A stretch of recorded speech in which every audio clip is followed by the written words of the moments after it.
probando, probando. Ahora sí. Buenas noches. Gracias a todas y todos por estar. Los invito a que pasen a sentarse aquí adelante, por favor, para que no estén tan atrasito. Así podemos ver sus caritas.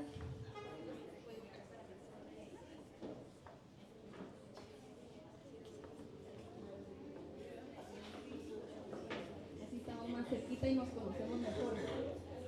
Pues bienvenidas y bienvenidos a Casa Ocote. Esta es la sala de redacción de Ocote. Gracias por acompañarnos el día de hoy. Yo soy Nicole Jacob, soy coordinadora institucional de Ocote y me presento porque siempre se me olvida presentarme, entonces ahora es lo primero que apunto aquí.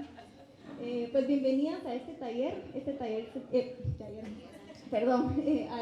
este encuentro el día de hoy, a esta conversación que se titula Violencia Digital, ellas en la mira, desinformación y acoso contra mujeres en cargos públicos. Este encuentro el día de hoy, esta conversación, es la culminación de un gran proyecto que busca fortalecer las herramientas en lucha, buscando contrarrestar la desinformación dirigida a mujeres en puestos políticos, y es un proyecto que se hizo realidad gracias al Fondo de Canadá para Iniciativas Locales. Pero también quisiera tomar esta oportunidad para agradecer a nuestros donantes que hacen posibles estos encuentros con la ciudadanía. También quiero contarles que tenemos refacción ahí atrás, hay algunas empanadas, horchata, arroz de Jamaica, pueden pasar a disgustar durante la conversación o después. Los baños están ahí al fondo también, y importante también les quiero comentar que en caso de alguna emergencia es importante que nos encontremos aquí en este patio y no en las gradas o abajo del techo, sino aquí. No va a pasar nada, pero hay que curarnos en salud. Y pues nada, quiero dar inicio y le quiero pasar la palabra ahora a nuestra directora y cofundadora, Alejandra Gutiérrez Valdizán. Muchas gracias, Nico. Buenas noches. Muchas gracias por estar aquí. De verdad que ¿sí se oye? Es un gusto. Este es el primer evento que estrena el año de la serie que ya tenemos planeadas para Ocote. Este es, además de un medio de comunicación, lo que esperamos hacer es siempre tener conversación, tener estos encuentros y vernos las caras, que creemos que sigue siendo tan esencial y tan importante. Y solo contarles un poquito para quienes no conocen mucho Ocote, pues que trabajamos, además de ser un medio que está liderado por una mayoría de mujeres, también todo nuestro trabajo está atravesado por el enfoque de género, y uno de ellos también es el combate a la desinformación. Entonces tenemos la sección que trata directamente los temas de mujeres y diversidades, pero también cada una de las temáticas, memoria histórica, ciudadanía, lo trabajamos siempre pensando en ese enfoque de género. Y el de la desinformación ha sido para nosotras también un gran, no descubrimiento, pero más revelador e intenso, el ver cómo desinformaciones, cómo ataques, etcétera, ocurren especialmente a las mujeres. Y cuando iniciamos este proyecto con el apoyo de la Embajada de Canadá, hicimos también un estudio de línea de base en que también se entrevistó a mujeres en política, mujeres que participan públicamente, y también hicimos un estudio de investigaciones que han hecho en otras universidades y otros medios, y los datos son contundentes en que siempre los ataques, las desinformaciones van especialmente dirigidas a las mujeres. Y por eso nos parece importante seguir trabajando con este tema, y nos parece importante también el fortalecer el que las mujeres tengan las herramientas o se aminoren esos ataques, o que la ciudadanía también sea más consciente de lo que ocurre. Y eso es una de las explicaciones de por qué hay menos participación de mujeres, o una de las explicaciones de por qué hay menor participación de las mujeres en la política, y por eso también les agradecemos mucho que estén aquí, porque sabemos de ese doble esfuerzo o triple esfuerzo que realizan. Y también como parte de este proyecto se hizo una serie de grupos focales en que fueron liderados por nuestra admirada Silvia Trujillo. Es verdad, bueno, querida también, admirada y querida y respetada Silvia Trujillo, quien también hizo varios hallazgos que ella también nos los va a contar, y les paso a presentarles a Silvia. Es socióloga por la Universidad de Buenos Aires y con maestría en género en la Universidad de San Carlos de Guatemala. Es feminista y se ha especializado en comunicación, género y derecho de las mujeres. Fue editora del medio feminista La Cuerda, apoya organizaciones sociales de mujeres en comunicación estratégica, es columnista, consultora de proyectos y catedrática de la Universidad Rafael Landívar. Y también ha sido parte de un proyecto que este año le daremos seguimiento que se llama Rompeolas. No, todavía no te lo habíamos avisado. ¿Sí? ¿Ya? Ajá, así que así no va a poder decir que no, que es un club de lectura sobre lecturas de mujeres y lecturas feministas, en el que pues, mujeres y hombres, aunque hasta el momento no se ha inscrito un solo hombre, aunque no está cerrado para su participación, pues hacen lectura, ahí está, ya vi alguien para que se inscriba, hacen lecturas y luego tienen conversaciones con Silvia. Entonces eso, nada más que agradecerles muchísimo su presencia. Es muy valioso e importante el que hagan todo el tiempo y el esfuerzo para estar aquí en esta ciudad que ya sabemos lo difícil que es movilizarnos, pero agradecerles su presencia y a ustedes ante todo. Y eso, Silvia, les dejo y pues están en su casa.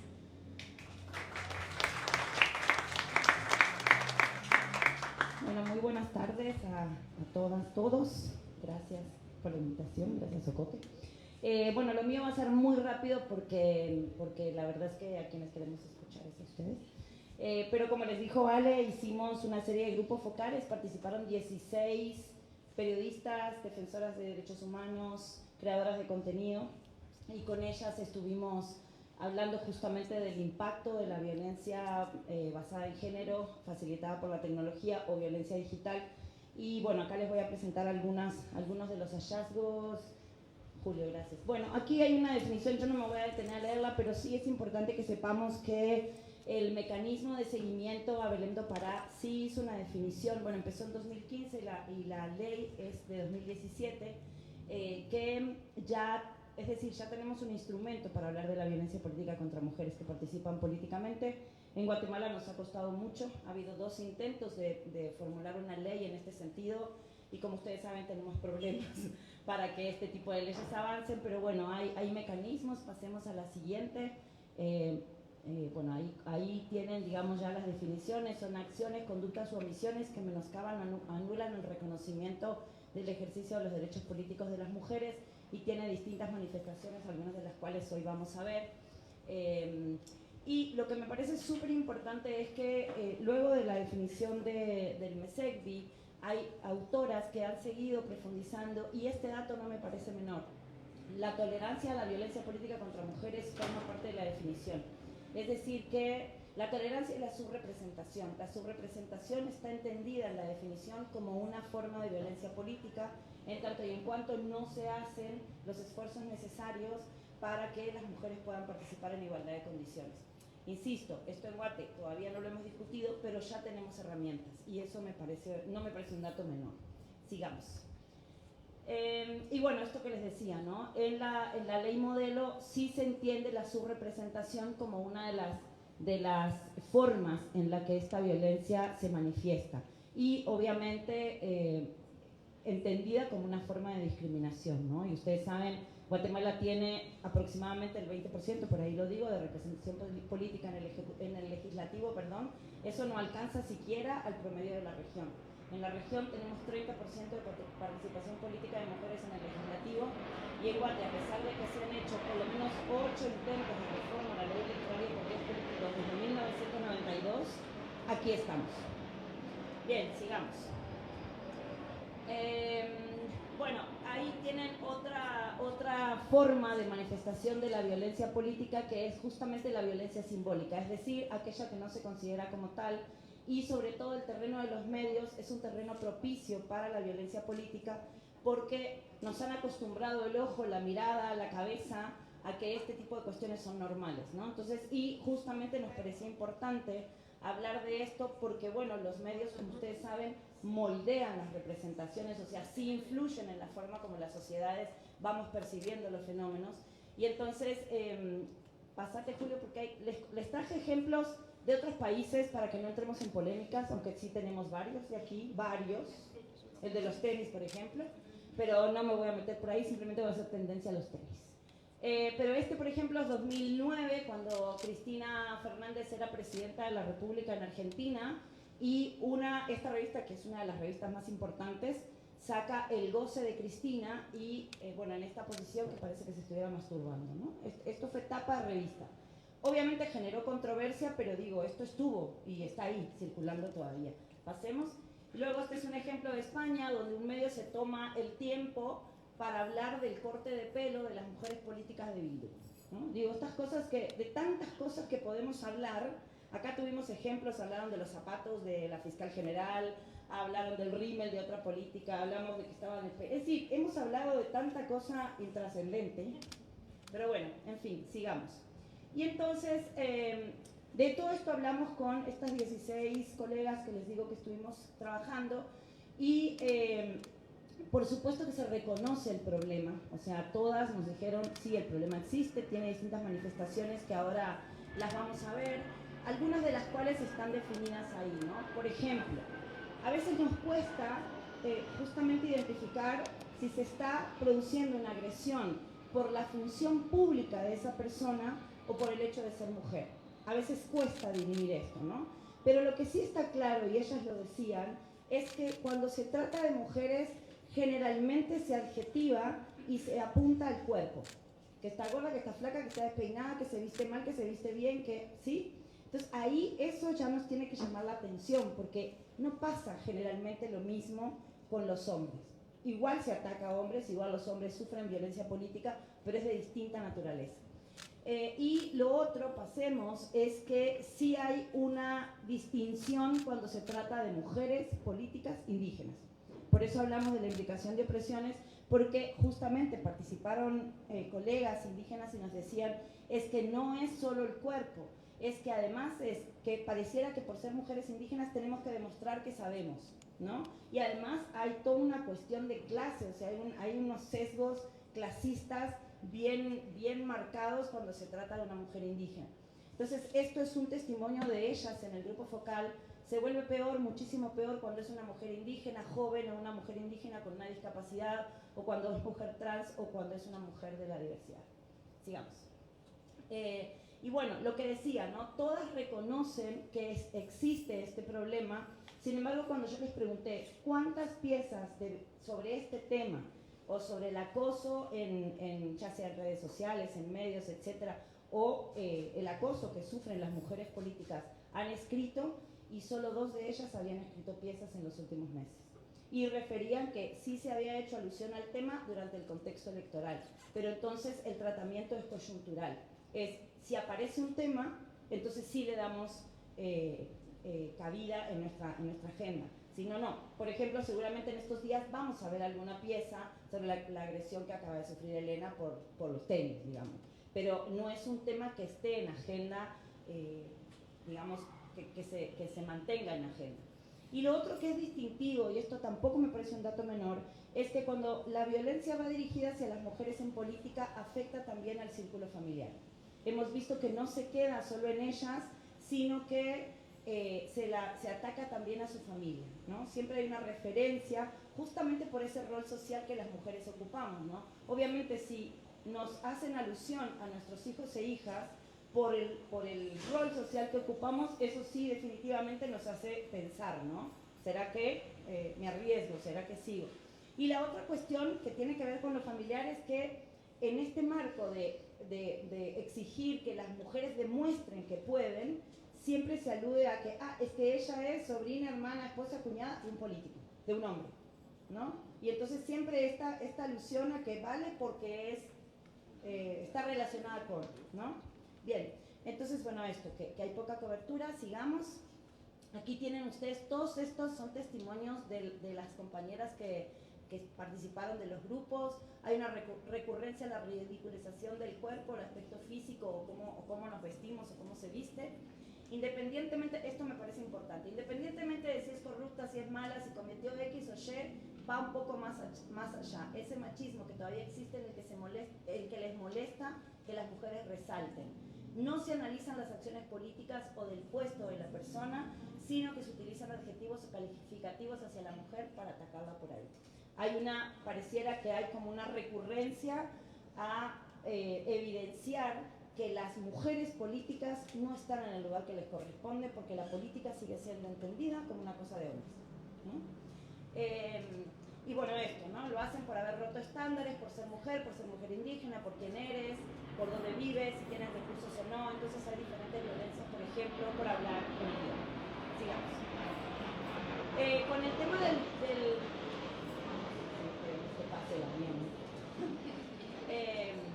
con el tema del discurso de odio y la desinformación, el discurso de odio y la desinformación son difíciles de medir en las narrativas. O sea, si bien es cierto que son evidentes, cuando hacemos análisis del contenido del discurso mediático, son difíciles de, incluso yo he hecho particularmente un análisis de cómo afecta a las defensoras de derechos humanos y hay mucha definición de discurso de odio, entonces se complejiza un poco, pero lo importante es que el propósito de ese discurso de odio es humillar, degradar, intimidar y que además busca que otras personas se sumen a esa degradación y humillación. Y eso no es un dato menor. Pasemos. Y bueno, de esto obviamente también ellas lo evidenciaron, ¿no? Que sí, en efecto, existe este discurso de odio. Ya termino, hablemos de los efectos. Obviamente sabemos que este tipo de violencia tiene impactos diferenciados. En otra investigación que hicimos en 2019, mujeres políticas me decían, yo sí de verdad me cuestioné si seguir o no vinculada a la política a partir de la violencia recibida. O sea, esto de, yo no sé si los hombres se cuestionan, habría que hacer un estudio comparativo, pero yo no sé si los hombres se cuestionan, voy a dejar la política porque me han agredido. Pero las mujeres sí, porque insisto, ¿no? No nos tocan solo a nosotros, sino que a nosotras, sino a nuestro círculo familiar. Las violencias son múltiples, de hecho lo que vimos es que una mujer política puede haber vivido o estar viviendo varias formas o varias manifestaciones de violencia política de esta naturaleza.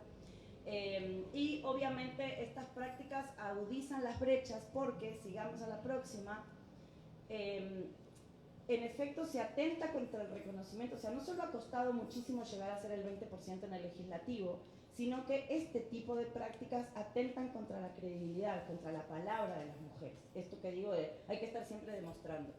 Además, desincentiva la participación de otras, porque quienes están observando esto y están siendo testigas todo el tiempo de ese trato dicen, no, que yo me voy a meter en este entuerto si miren lo que pasa. Genera autocensura por distintas razones, una de ellas el miedo, ¿no? Es decir, al final, o autocensura en el sentido de decir, ¿será que me meto a impulsar una ley de esta naturaleza sabiendo todo lo que se me viene encima? Y al final esto tiene efectos, insisto, a la propia mujer violentada, a su familia y a toda la sociedad. Bueno, eso. Y lo último es qué propuestas hicieron estas compañeras, que no me parece un dato menor. En primer lugar, reaccionar, identificar y denunciar, no solo en las redes, sino a nombrar. Es importante que empecemos a nombrar la violencia política, que cuando veamos este tipo de práctica en medios o en redes, o cuando alguna mujer política lo denuncia en sus redes, no nos quedemos así como, bueno, sino que nos sumemos desde la ciudadanía a decir, estamos frente a la presencia, y esto también me pareció importante. Fíjense que cuando les preguntamos tanto a las mujeres comunicadoras como a las defensoras, cómo se llamaba este fenómeno, no todo el mundo la reconoce como violencia política. Te dicen misoginia, te dicen otras cosas, y hay que empezar a nombrarla, porque en la medida que la identificamos como violencia, como problema, podemos actuar al respecto. Luego, revisar fuentes, es decir, cuando estamos frente a la presencia de desinformación, es importante que revisemos la fuente, que revisemos el enfoque, que veamos el medio de comunicación, si es confiable, si tiene otras publicaciones, porque generalmente lo que pasa es que este tipo de desinformación va directo a lo emocional, ¿no? A hacernos reaccionar para compartir inmediatamente. Y pues eso, ¿no? Al final a veces caemos en la desinformación cuando compartimos este tipo de piezas, porque decimos, sí, mirá, o sea, hace poco mataron a Pepe Mujica, digo, lo mataron, y mucha gente salió y dijo, ay, pobrecito, que no sé, en paz descanse, y todavía está más vivo que yo. Entonces, digo estas cosas, ¿no? Entonces, eso es importante, como echarse el análisis, ¿no? Revisar, porque insisto, están hechas para eso, están hechas para que, ¿no? Inmediatamente, ay, voy a compartir, voy a manifestar que... Luego promover espacios de alfabetización mediática e informacional con las audiencias o con incluso, no sé, con nuestros seguidores, no sé, pero sí hacer como estos ejercicios, fomentar el pensamiento crítico y ante la duda, si tenemos duda de si un contenido está, o sea, es desinformación o es malinformación o algún tipo de estas prácticas, no compartamos. 3 minutos me quedaban, pero terminé antes. Muchísimas gracias, les agradezco mucho y que ojalá sirva como insumo para la discusión.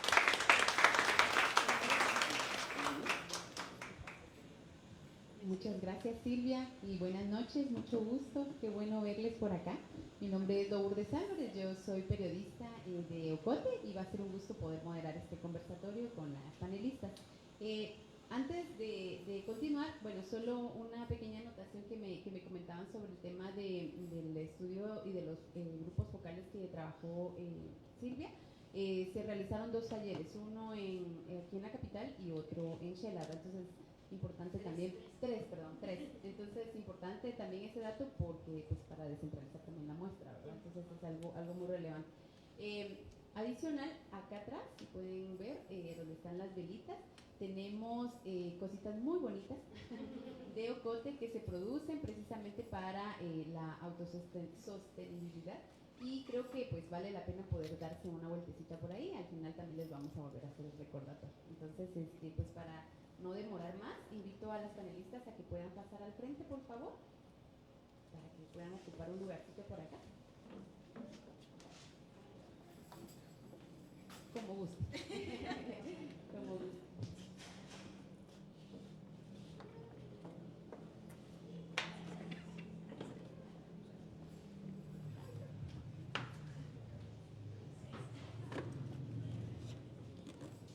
Ahorita explicamos la dinámica del conversatorio. Para empezar, pues voy a presentar a cada uno, ¿verdad? Para que podamos conocerse, que ya las conocemos muy bien, pero para dar algunos detalles adicionales de su trayectoria y para explicar también la modalidad de este conversatorio, ¿verdad? Sabemos que pues queremos escuchar también de cada una su intervención, entonces por ahí si ven un tarjetón ahí que mi compañera Mariela nos va a estar enseñando, pues también es para ir moderando el tiempo, ¿verdad? Más que todo. Entonces, voy a comenzar.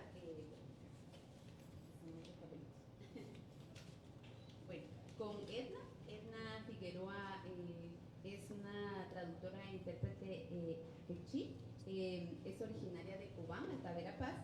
También es licenciada en sociolingüística aplicada a la educación bilingüe intercultural en Guatemala y es profesora en sociolingüística.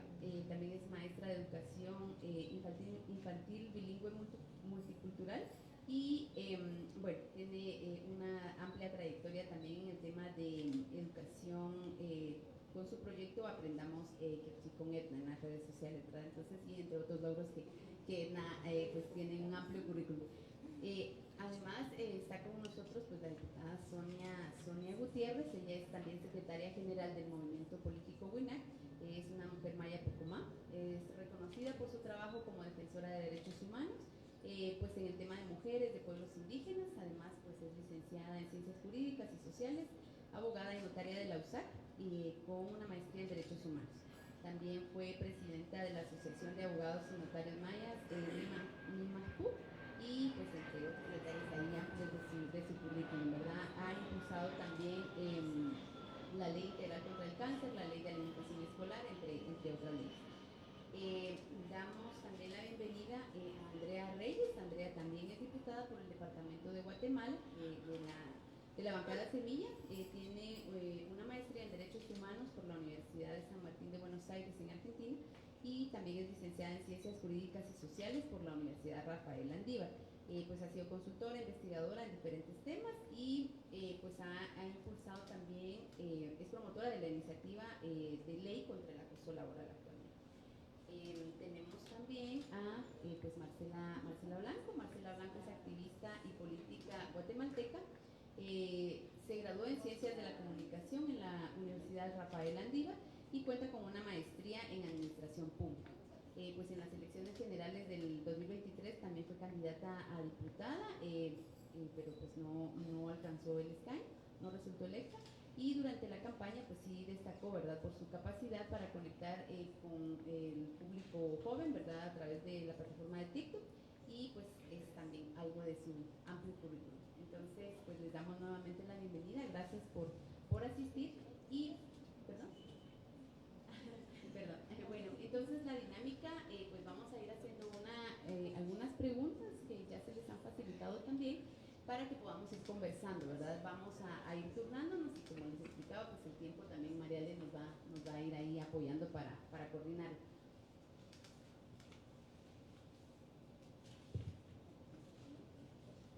Y no olviden pasar para la mercadería, que está muy bonita. Pueden llevar un recuerdito lindo. Así que bienvenidos. Bueno, vamos a comenzar. No sé cómo gustan que comencemos, con Edna, con Marcela.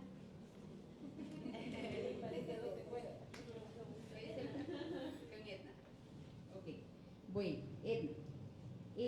Precisamente para hablar un poquito del contenido digital que usted trabaja, ¿verdad?, a partir de sus plataformas en redes sociales, pues nos parece muy importante el enfoque de la alfabetización mediática, ¿verdad? Ya teníamos el contexto un poco más amplio con lo que Silvia nos compartía. Entonces, pues ese contenido a veces también se viraliza, ¿verdad?, o se vuelve una tendencia en las redes sociales.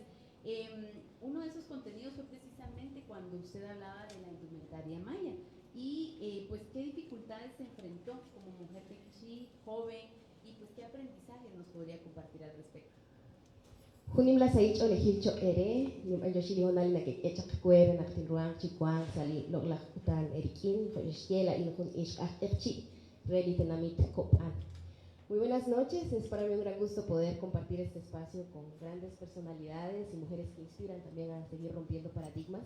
Agradezco infinitamente este espacio y la oportunidad que nos brindan para poder externar nuestro sentir y pensar respecto a un tema que nos atraviesa día con día, porque debemos de reconocer que las plataformas digitales y estas nuevas formas de comunicar son parte de nuestro diario vivir, principalmente para las personas que tenemos el privilegio de acceder a ellas, porque tenemos que reconocer que es un privilegio y una gran responsabilidad poder tener hoy en día un dispositivo, un teléfono inteligente con acceso a internet, poder utilizar estas plataformas digitales, y también agradecerle a las personas que nos ven a través de las redes sociales. Respondiendo a la pregunta, realmente ha sido complejo poder poner sobre la mesa ciertos temas que no se han hablado con anterioridad, poder hablar con seguridad y también con la suficiente documentación acerca de temas que no se han investigado lo suficiente, principalmente en temas de pueblos indígenas. Normalmente vienen personas del extranjero a realizar extractivismo en nuestros conocimientos, se llevan nuestros conocimientos y evidentemente no lo pueden transmitir de la manera adecuada porque no son parte de nuestra cultura, no son parte de nuestra comunidad. El simple hecho de no hablar nuestro idioma materno genera una gran brecha que limita que la información sea transmitida de manera adecuada. Entonces es ahí donde surge el rol principal de las juventudes indígenas hoy en día, de poder hablar sobre estos temas, poder desaprender y reaprender para poder romper así ciertas cadenas de racismo y discriminación que hemos vivido históricamente. Y también una de las limitantes o dificultades que he enfrentado es que lo único verídico es lo que la academia dice, y es algo que también nos debemos de cuestionar. No todo el conocimiento lo ha plasmado la academia, hay muchos conocimientos ancestrales que se transmiten únicamente a través de la tradición oral y que lamentablemente no han sido documentados, ya sea en papel o en video o en audio, y que de esa manera se han ido perdiendo de generación en generación. Entonces esos cuestionamientos acerca de que lo que la academia no menciona no existe, es ahí donde debemos de empezar a romper esos estereotipos, paradigmas y esas como pensamientos que tenemos incrustados porque también la escuela no nos lo ha enseñado. Entonces es importante que este tipo de encuentros y espacios se abran al diálogo y también estar en una postura de no lo sabemos todo. hay muchos conocimientos que aún quedan por descubrir y nuestras abuelas y abuelos son justamente eso, unas bibliotecas vivientes donde podemos aprender muchísimas cosas, pero si no se brindan los espacios y la oportunidad de llevar esos temas a, por ejemplo, las plataformas digitales, estamos perdiendo muchísimo a nivel no solo de comunidad, sino el sentido de pertenencia. Hoy en día los y las jóvenes tenemos un problema muy grande de sentirnos parte de algo, porque vemos tantas cosas en nuestro día a día que nos hacen olvidarnos justamente de nuestra identidad y nuestra forma de percibir el mundo, y es algo que nos deberían de estar inculcando desde nuestro hogar, pero ha sido un proceso histórico también bastante fuerte para nuestras ancestras y ancestros que han ido soltando y dejando atrás esos conocimientos. Entonces, cuando una persona viene y habla de estos temas controversiales, que no deberían de ser así, genera cierto rechazo en la población. Quizá incluso podríamos mencionar en la academia, como lo decía, ¿verdad? Como personas que ya tienen cierto nivel de conocimientos, avalados, diplomas, han logrado sobresalir en ese campo y no aceptan que existen otros tipos de conocimientos. Entonces eso también es una limitante y no debemos de hilar la ignorancia con la educación formal, porque la educación no solo la da la escuela, sino la da todo nuestro contexto y es algo que debemos de ir rompiendo. Y comentarios negativos he recibido de muchas personas por muchos lados, creo que es lo que abunda en las redes sociales, porque es muy fácil de comentar a través de una pantalla, poder emitir un juicio acerca de cómo es el aspecto de una persona, de por qué su opinión no vale, porque yo tengo los documentos que me respaldan, los estudios científicos que me respaldan a mí. Entonces, realmente se trata de poder ser abiertos a la crítica y también saber qué críticas tomar. ¿Esto me suma o me resta? ¿Y por qué esa persona cree que su opinión vale más que la mía? Y si yo le estoy cediendo el poder de que pueda sentirse de esa manera. Entonces ha sido un proceso también muy interno junto, como lo mencionaban, con mi familia, con mi grupo cercano, con las personas que me acompañan y que sin duda pues me apoyan, y si bien es cierto, a veces critican lo que publico, lo hacen desde la crítica constructiva para poder mejorar día a día pues el contenido que comparto. Muchas gracias, Edna, muy interesante no sé si me escucha. Muy interesante su aporte, y pues precisamente pues para continuar en la discusión, vamos a seguir con la diputada Sonia. A través de Edna mencionaba precisamente la carga de racismo que existe, sobre todo en los comentarios o en las publicaciones, precisamente pues a ella por pertenecer a un pueblo indígena.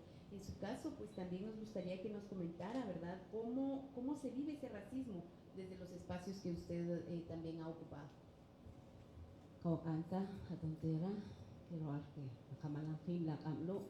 Muy buenas noches. También quiero, pues ahí sí, saludar a las compañeras que estamos acá, con todas y con todos también. Qué alegría encontrarnos en este espacio donde podemos abordar un tema que lo enfrentamos en la cotidianidad, pero también muy difícil, porque también nos cuesta todavía hablar de estos temas, sobre todo porque toca lo más profundo del ser, de la persona, de la dignidad. Entonces creo que es necesario escuchar. Y por supuesto agradecer también a Ocote por la oportunidad y la invitación. Escuchaba ahí sí la prisa con que decía Silvia el informe, pero yo creo que lo entendimos muy bien, porque mucho de lo que escuchábamos, por lo menos me sentí muy familiarizada, porque toda esa agresión que recibimos lo enfrentamos, lo vivimos, y sobre todo lo duro que es en el tema de las redes sociales, lo exponencial, porque quizás la violencia en su momento, cuando no existían las redes sociales, pues quedaba en el ámbito privado, en el círculo más cercano, pero ahora se difunde tremendamente, y creo que ese es el impacto más fuerte que nos toca que enfrentar y que nos es difícil. ¿Cómo yo lo he vivido? Pues lo he vivido de diferentes maneras. Una de ellas, que es la más principal, es el trabajo político que hago en el Congreso. Y ahí Andrea también lo vive y ella lo va a decir.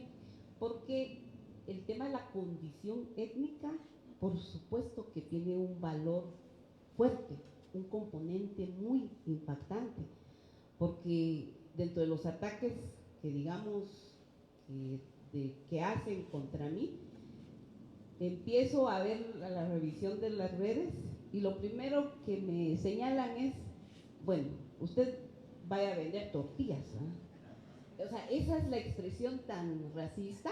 O sea, ya cuando uno ve eso, ya lo socializan, digamos, con esa función que al final cualquier actividad, trabajo que se haga, pues es digno, pero ya lo socializan como una mujer indígena.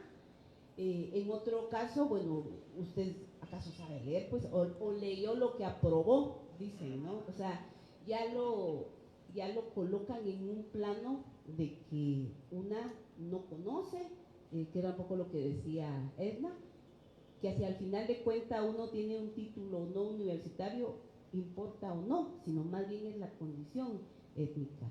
Entonces eso también es muy fuerte porque no se ve la capacidad que tenemos nosotras o no se está viendo qué propuestas estamos haciendo frente a una discusión, a un debate, sino que lo que busca es la inferiorización en nuestra condición de género y en este caso en nuestra condición de ser una mujer indígena perteneciente a un pueblo o a una comunidad. Lo cual, por supuesto, que una que está en este ámbito lo entiende, pero también tiene un impacto fuerte. Eso es de diario, eso es lo que enfrentamos. Y lo otro es que también tenemos una sociedad que también difunde esto. Una sociedad que también no colabora en términos de eliminar estos estigmas o estos estereotipos, sino que también reproducimos ese mismo sistema racista, de misoginia, y eso lo que genera es que se divulga de mayor manera. Entonces yo creo que aquí el reto que tenemos, por un lado, como bien se decía en el informe, hay que decirlo, nos cuesta, porque por lo menos a mí me cuesta mucho decirlo, porque o sea, eso duele, eso toca, eso impacta, pero también si no lo decimos, no lo podemos seguir callando. Yo creo que esa es la primera parte, es cómo superamos eso.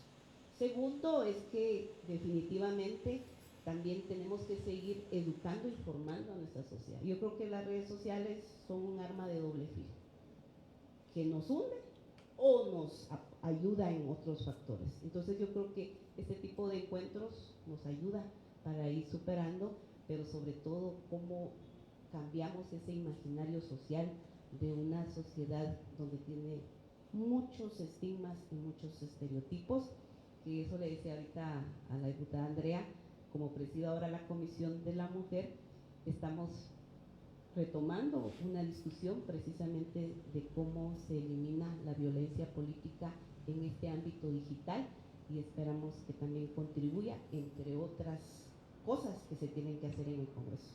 Gracias. Muchas gracias, diputada. Y sí es pues paradójico que en un mundo con tanto acceso a información, sobre saturación de información, pues ese racismo histórico que se vuelva cotidiano también, ¿verdad? Y exista en lo que nos comenta. Andrea, precisamente en este tema del odio que se genera desde las redes sociales, desde esta hostilidad digital que vivimos, hay a veces ataques contra las mujeres por su apariencia, ataques por cómo se comportan, cómo se visten, ¿verdad? Entonces, ahorita recientemente tenemos un caso en redes sociales que está muy reciente. ¿Cómo ha vivido usted eso y cuáles son sus apreciaciones o pues, recomendaciones en este caso también? Muchas gracias. Hola. Sí. Sí, bueno, muchas gracias por la pregunta. a Ocote, gracias por el espacio, y quería empezar solidarizándome con mi compañera Elena Mota porque ese ataque que está viviendo ella, de alguna forma ya lo viví yo en algún momento, nos atacan por nuestro calzado.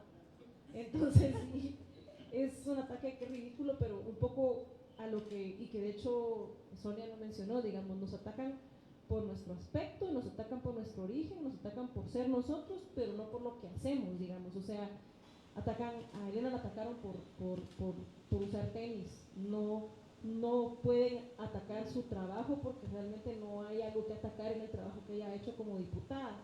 En mi caso igual, o sea, a mí me atacan por joven, si quieren por novata, porque es mi primera vez en el Congreso y en política partidista en general.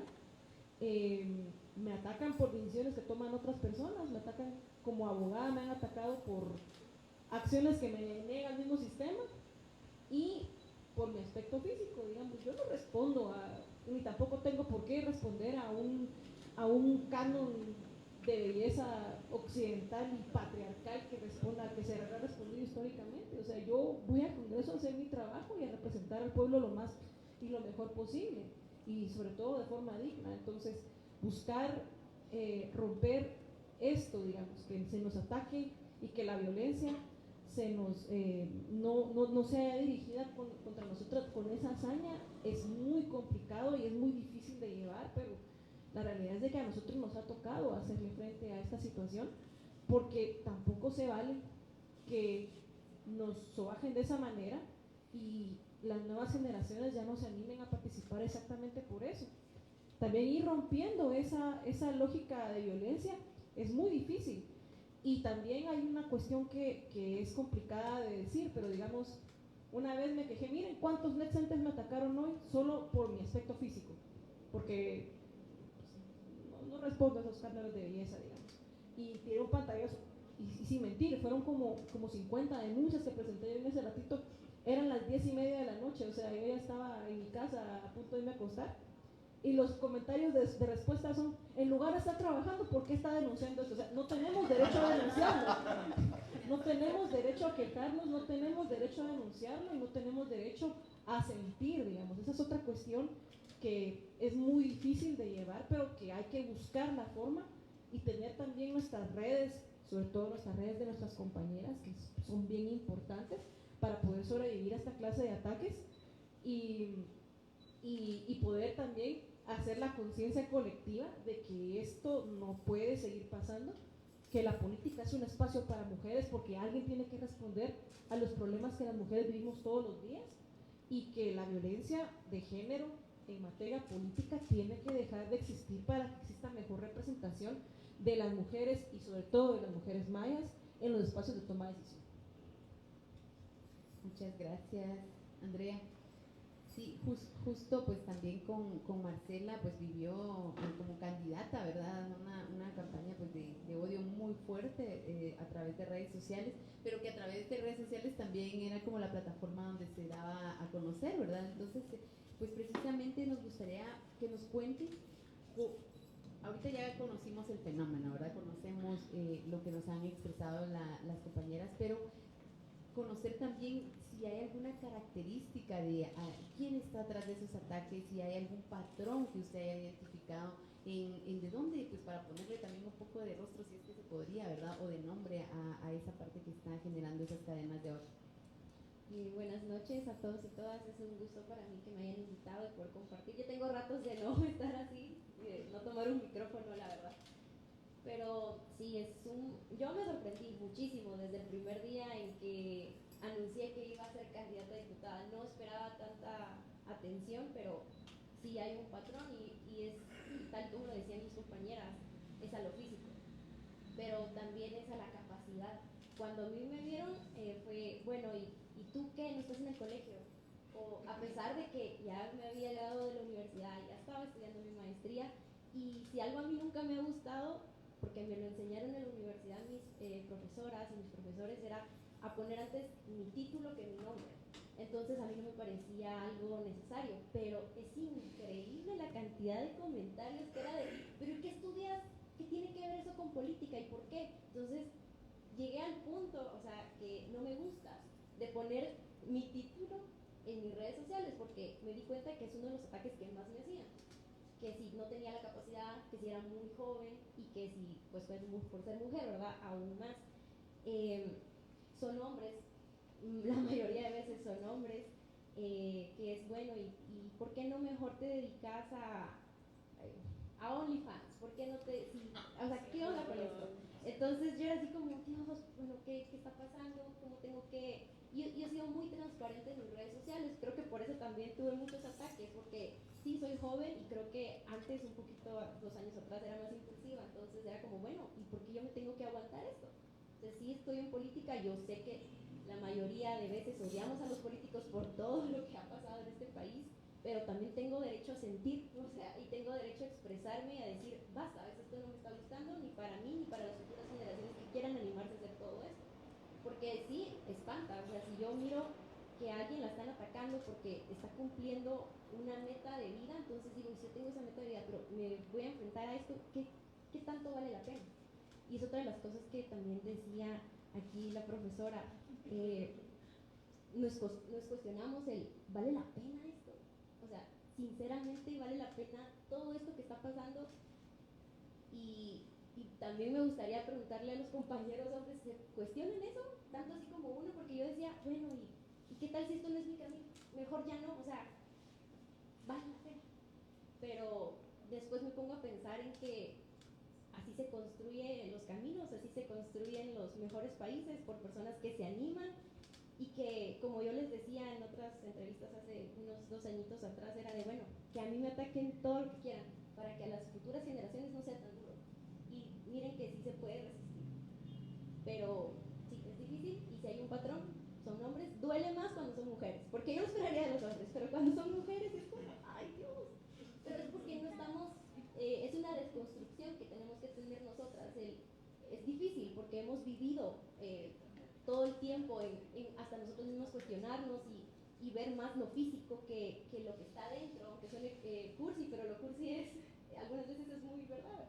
Entonces, es resistir, el de desconstruirnos para reconstruirnos y darnos cuenta de que es difícil, pero hay que seguir para las futuras generaciones. Muchas gracias, Marcela. Sí, sin duda, abordar y nombrar ese tipo de violencia, pues es difícil, es algo complejo, pero muy necesario, como ya lo reiteraba. Y pues también para hablar de, digamos, de qué rutas podríamos tomar, voy a cambiar un poquito la dinámica y voy a comenzar ahora la nueva pregunta con la diputada Sonia, ¿verdad? ¿Cuáles consideraría que serían esas rutas, esos caminos que nosotras deberíamos seguir para que más mujeres de pueblos indígenas, pues estén ocupando los espacios públicos que pues históricamente también se les han sido negados? Y pues digamos, ¿cómo vemos ese cambio social en términos generales? Si nos pudiera compartir un poco. No es fácil buscarle rutas, ¿va? Tan compleja en una sociedad como la nuestra, donde, repito, hay factores estructurales. Sin embargo, creo que sí hay que empezar a trazar algunas líneas. Yo lo enfocaría en 3. La primera de ellas, la parte normativa o legal. Tenemos que tener una normativa en materia de combate a la violencia política digital. Cualquiera me va a decir acá, pero es que este Congreso no lo va a aprobar. Yo sé que muchos de los que están, o la mayoría de los que están ahí no, pero tenemos que hacer la batalla, tenemos que hacer la lucha. En eso creo yo que hay que seguir persistiendo. Entonces creo que una sería esa, tema legal.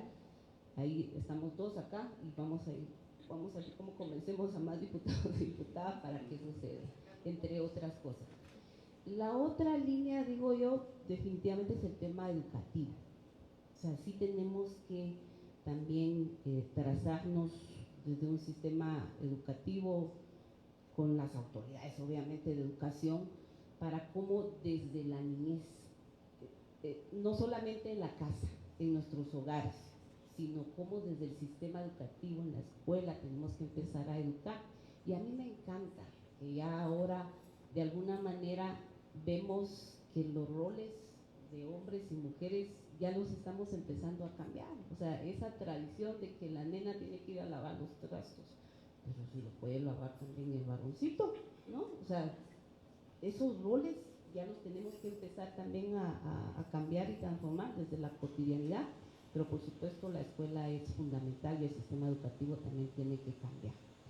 Y lo tercero, pero yo también hay que crear esas redes de solidaridad entre nosotras y entre nosotros, quienes creemos que tenemos que ir deconstruyendo estos patrones históricos y estructurales, otra vez con la herramienta que tenemos, que son en este caso las redes sociales. O sea, si bien es cierto, nos hace un daño por el nivel de expansión que hay, pero cómo las convertimos aliados para nuestra visión, y eso es lo que quizás sí nos hace falta.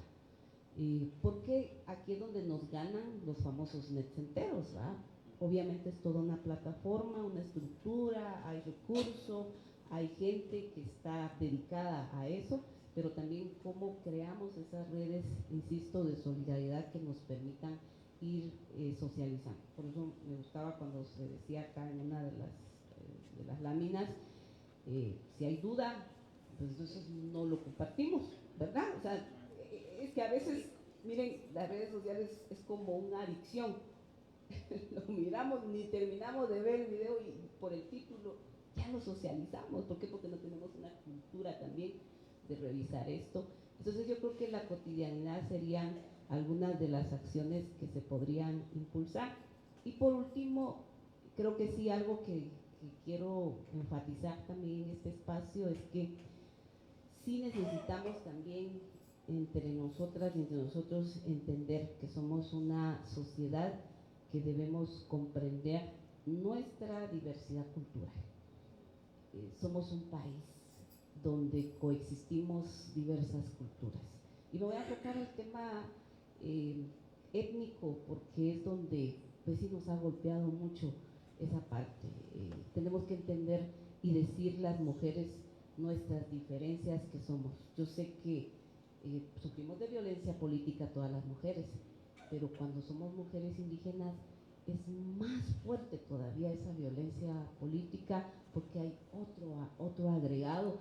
Y a veces nos dicen, bueno, pero es que violencia es para todas las mujeres, sí, pero es que hay particularidades también. Entonces yo creo que son de las cosas que como sociedad nos permite ir entendiendo, pero sobre todo ir superando, ir a deconstruir esas mentalidades racistas, estereotipos que nos afectan y nos golpean a todos. Entonces yo creo que es difícil el camino, no es fácil. Para nosotras quienes hemos enfrentado algún nivel de violencia, nos cuesta también, porque cómo no caemos en la revictimización también. Son temas que también nos cuesta también abordarlo, pero también creo que hay un nivel de solidaridad y de comprensión, y que esos espacios también nos ayudan para ir entendiendo y superando. Yo creo que lo más importante es que lo superemos, pero sobre todo abrir brechas, ¿verdad? Como dice Marcela, a veces es duro, porque dice una, aguanto todo el palo que me den para las demás, pero ¿hasta dónde vamos a seguir aguantando palos? O sea, también uno, el ser humano, uno siente, y eso también pesa también en lo que uno enfrenta, pero son algunas ideas que debemos de empezar a trazarnos. Muchas gracias, sí, definitivamente son sumamente importantes. Y pues aprovecho también para comentarles que estamos en una transmisión en vivo a través de las redes sociales de Ocote. Pueden ahí tomarse un minutito y compartir, ¿verdad? Para que tengamos también más seguidores y además más público informado de estos temas tan relevantes.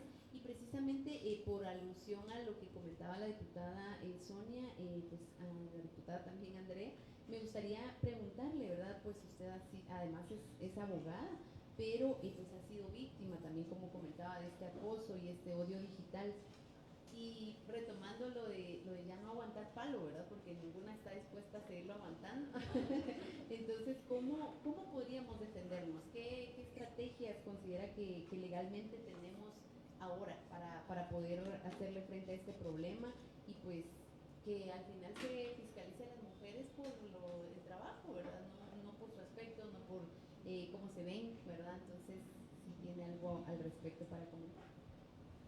Bueno, la verdad es que es muy complejo con este sistema de justicia poder contar con algún tipo de apoyo en ese sentido. Digamos, yo misma ya hice una denuncia que iba un poco en ese sentido, precisamente por los net centers que estaban involucrados en esta situación, y es una denuncia que pues en este momento no ha avanzado, digamos, en términos, pero pues creo que eso responde también a una cooptación judicial y una cooptación en el Ministerio Público que ya todos conocemos, pero igual yo creo que es bien importante no quedarnos calladas y hacer uso de nuestro derecho a quejarnos. O sea, como dijo Sonia, somos personas, tenemos derecho a sentir, tenemos derecho a pensar y tenemos derecho a decir por qué se nos está violentando de alguna forma. O sea, presentar las denuncias, aunque creamos que no van a prosperar, eventualmente prosperan, y tratar de luchar porque eso no queda en impunidad, porque si le pasó a mi compañera Sonia, me está pasando a mí, le está pasando a Marcela,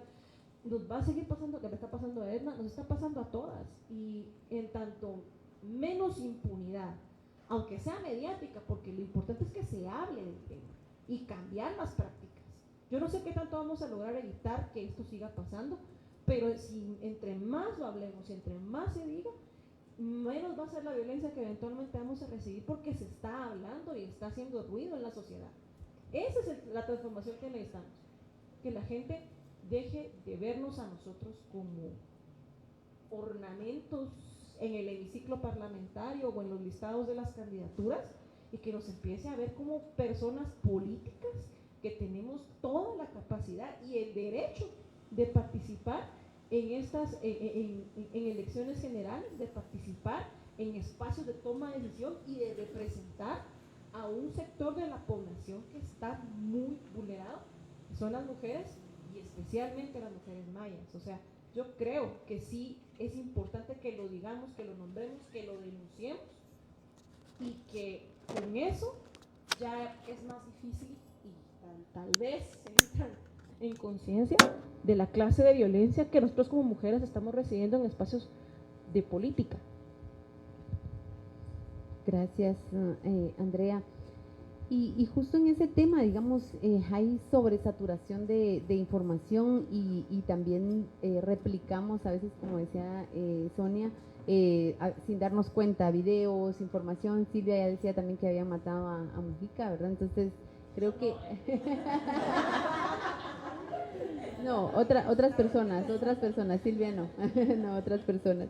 Y entonces a veces, digamos, incluso, no sé si a ustedes han visto, aparece mensajes como Prensa Libre o como otros medios de comunicación haciéndose pasar por medios, ¿verdad? Y generando estafas incluso, ¿verdad? Con inteligencia artificial, ahora pues ya hay mucha de esa saturación.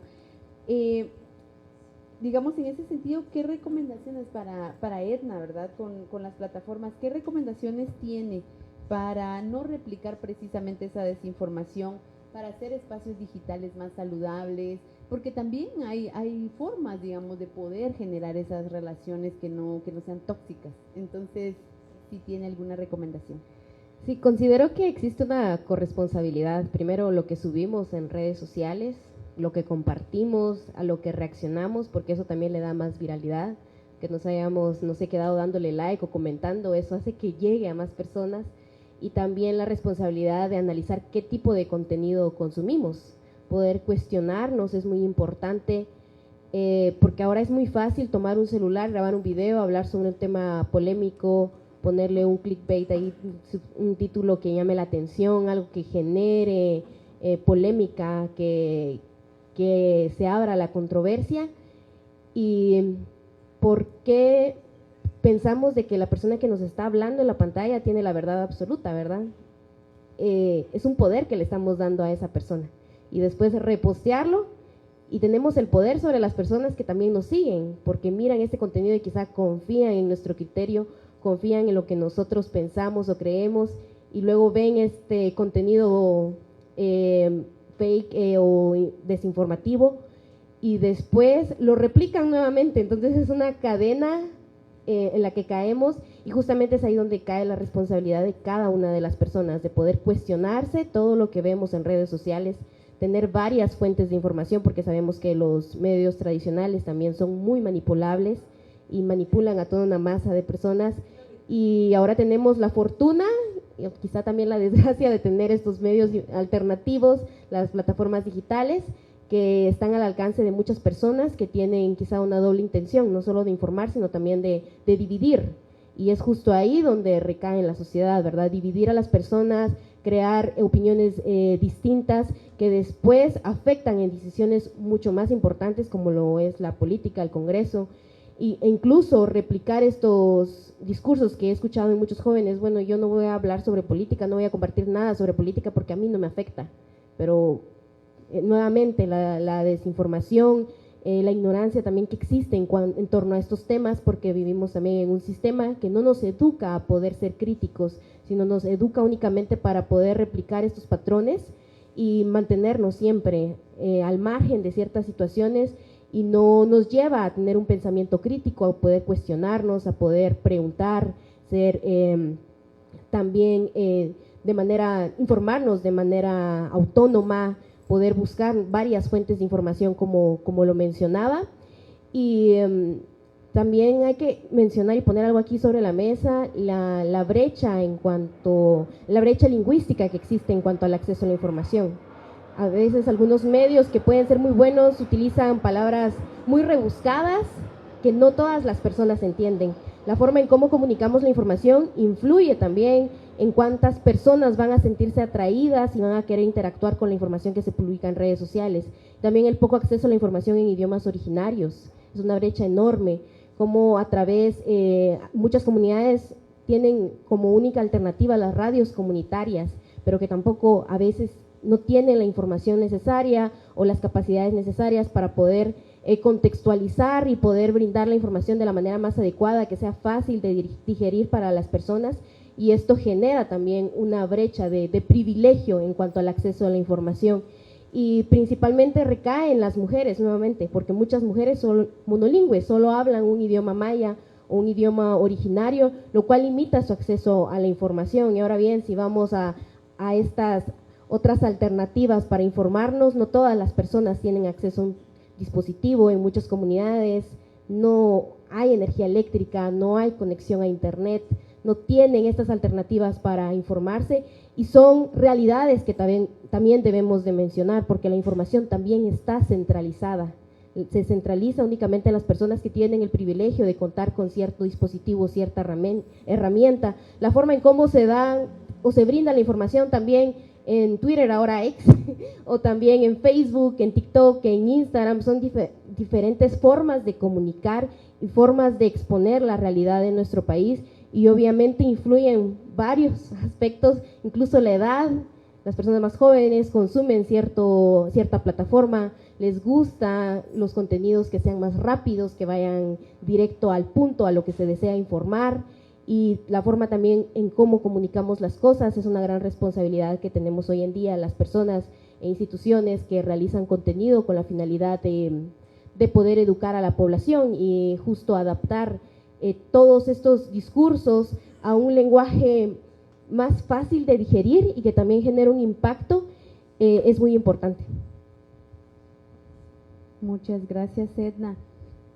Creo que en ese sentido, pues también compartir un poco de la experiencia que pues a Marcela le ha tocado vivir en el sentido de pues enfrentarse a esto que comentaba Edna, ¿verdad? De cómo atraviesa también en lo cotidiano la desinformación, digamos, decidir compartir o no algún contenido que pueda perjudicar a otras personas que están pasando situaciones a veces que son sumamente difíciles. Entonces, precisamente en ese sentido, luego de vivir un proceso judicial, ¿verdad?, que implicó pues incluso varios días en prisión, ¿qué reflexión tiene usted sobre la participación política de las mujeres, de la juventud? Y digamos, dejar ya como para ir cerrando este conversatorio, como algún mensaje, ¿verdad?, de aliento, si al final así lo considera, ¿verdad?, para que las mujeres, la juventud, pues que decide también tomar estos espacios como lo hace Edna, como lo hacen las diputadas, y como lo hizo usted misma, pues tengan esa esperanza al final. Sí, como decía Edna, creo que la falta de educación mediática en las redes sociales facilita que se divulgue más la desinformación y a veces pensamos de que porque está en internet ya lo tomamos como verdad. Pero hay diferentes métodos, como ya los había mencionado Edna, de cómo identificar la desinformación. En cuanto a lo de estar en política, no se metan, es un engaño, son bromas, no, para nada. Hay que seguirse involucrando, desde como ciudadano hasta como partícipe de algún partido político para lograr alguna elección, hay que hacerlo. Como ciudadanos y ciudadanas lo podemos hacer informándonos y todos y todas las que tenemos redes sociales podemos ser un canal de difusión muy amplio y yo creo que no hay persona que, por pequeña que sea su red social, no ayuda, no beneficia. Yo creo que desde mandar nuestras cadenas con nuestros familiares, el decir, miren lo que está pasando ahorita en el Congreso, miren lo que está pasando ahorita en tal ministerio, ayuda muchísimo a que las personas se involucren y sepan de que la política nos afecta desde que nos levantamos hasta que nos vamos a dormir.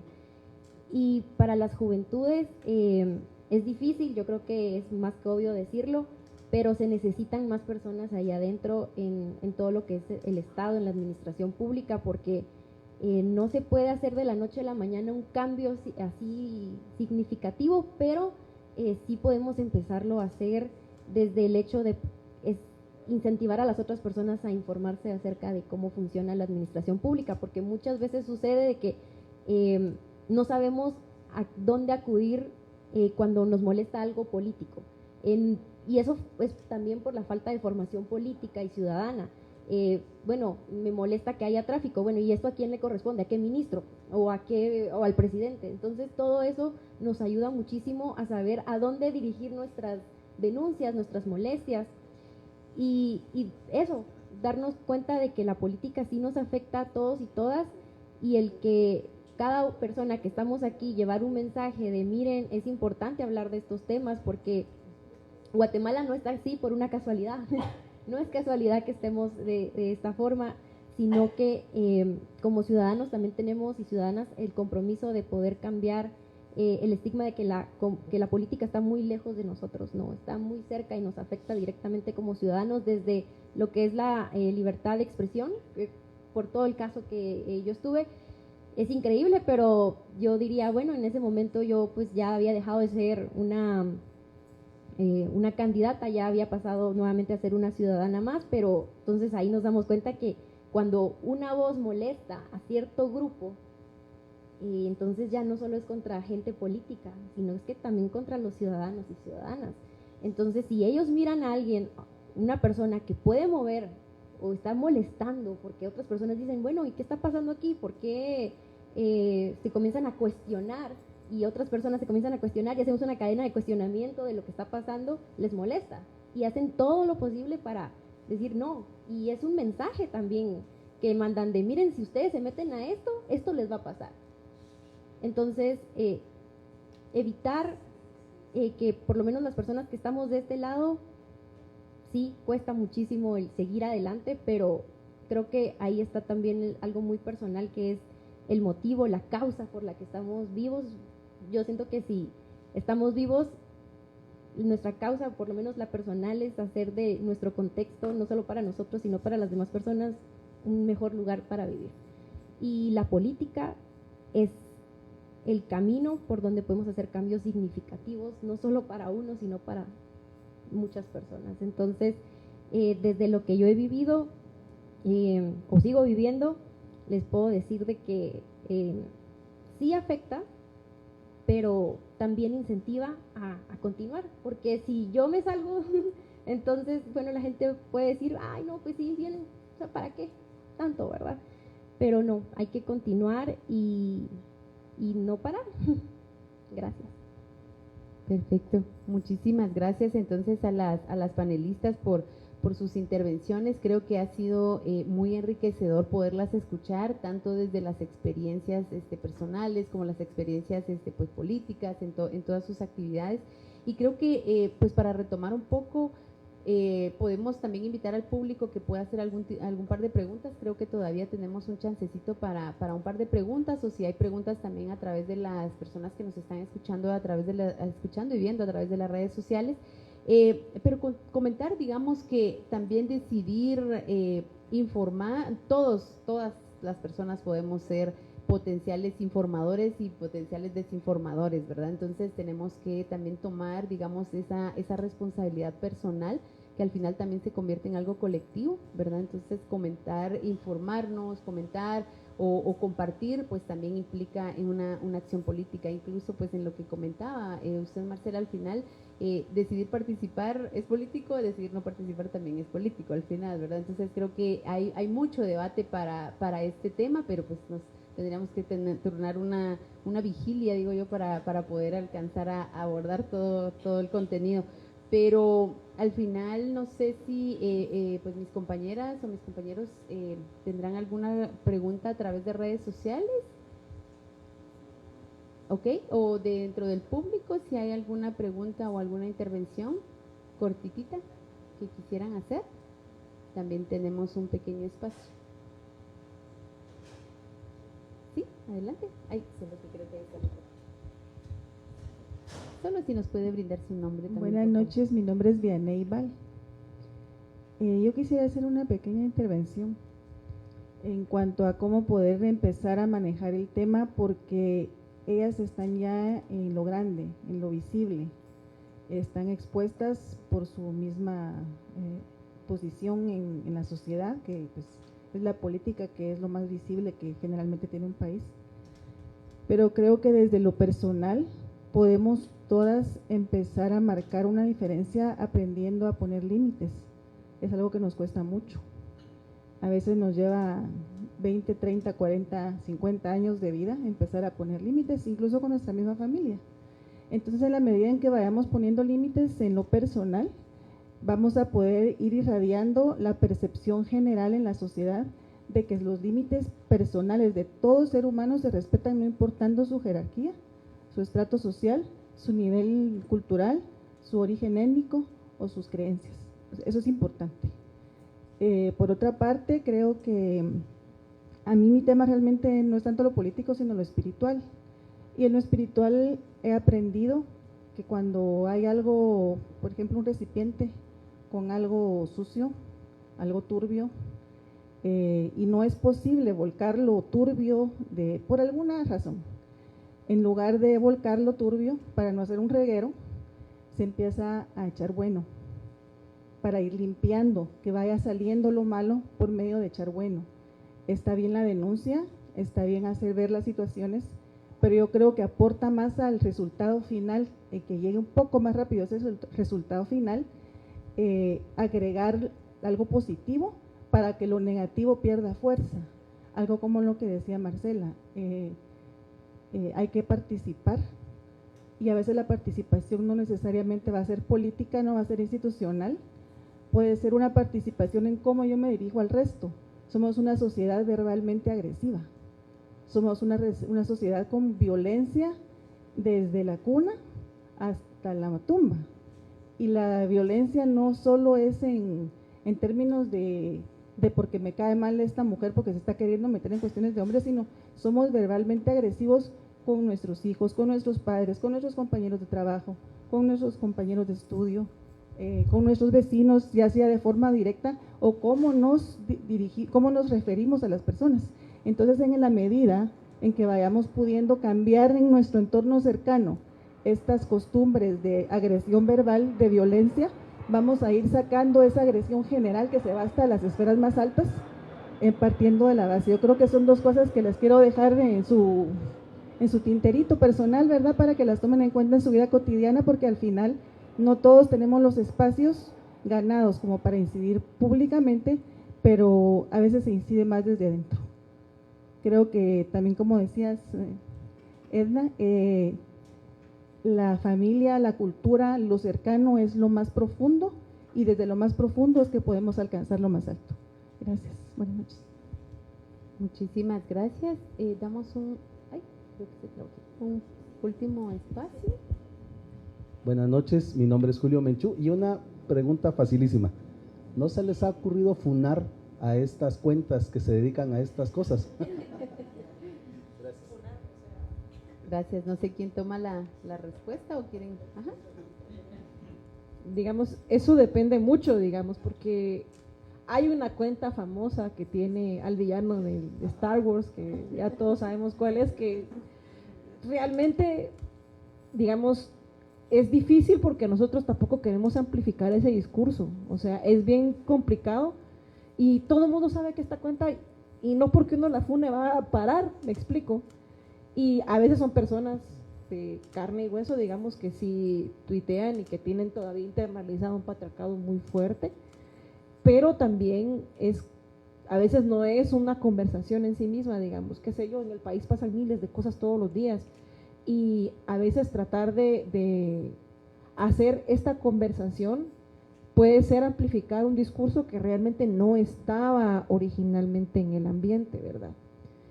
Me pasó, por ejemplo, con esta nota que sacaron diciendo que yo estaba inhabilitada en mi situación de notario, y me ponen a la par de un funcionario también del lado oscuro de la fuerza, digamos. y los ataques iban dirigidos a mí, evidentemente, por ser mujer y joven y todo lo que ya sabemos, pero yo no quería y no quiero, yo solo quiero que se vaya, no quiero que esté resonando esto en todos lados y que no me resuene a mí en mis redes para yo tener que verlo a cada rato. Entonces, esa es una decisión bien complicada la que uno toma a la hora de exponer esta clase de violencia, y en qué sentido exponer la clase de violencia va a tener algún resultado. Lo que sí es importante es que lo digamos, y que no nos quedemos calladas cuando sufrimos esta clase de violencia. Ahora, amplificarlo y evidenciarlo, creo que depende mucho del caso, ¿va? Perfecto. Muchísimas gracias entonces nuevamente a cada una de las panelistas, a cada uno de ustedes que está ocupando ahí su sillita o está de pie. Muchísimas gracias también por hacer este espacio, venir a conocer Casa Ocote, si no la conocían, está muy linda. Entonces son bienvenidos y bienvenidas siempre, y pues también quiero agradecer infinitamente al equipo de Ocote que hace posible, a cada una de las personas, de los integrantes y del equipo que siempre están pues dispuestos a poder colaborar, y invitarlos nuevamente a que, bueno, creo que van a proyectar el QR, ¿verdad? Bueno, tenemos ahí un QR que ahorita nos van a proyectar, porque tenemos un canal de WhatsApp. Este canal de WhatsApp pues les envía directamente a sus teléfonos la información y las actualizaciones. No hacemos spam. Entonces básicamente es para tener un tipo de información como más directa, ¿verdad? Entonces ahí les invitamos a que se unan, a que nos sigan, se van a enterar también de los eventos que realizamos aquí en Casa Ocote. Y solo rápidamente para comentarles que el próximo evento es una charla magistral precisamente con expertas globales que van a hablar sobre el tema pues de la desinformación y cómo se puede combatir también, y el lanzamiento del Factibot, le dije bien, ¿verdad? Sí, el Factibot. Entonces es para precisamente verificar información, ¿verdad? Ustedes, pues, la ciudadanía puede enviar solicitudes de información, puede aprender, ¿verdad?, cómo combatir la desinformación. Entonces va a estar muy bonito el lanzamiento también. Les invitamos a que puedan estar pendientes. Es el 5 de marzo, va a estar nuestra directora Alejandra Gutiérrez, y el 5 de marzo a las 6 p.m. aquí en Casa Ocote. Entonces, pues para mí ha sido un gusto poder acompañarles en esta noche. Tenemos también cafecito, unas empanaditas, creo que todavía hay por ahí. Y muchísimas gracias nuevamente por su tiempo.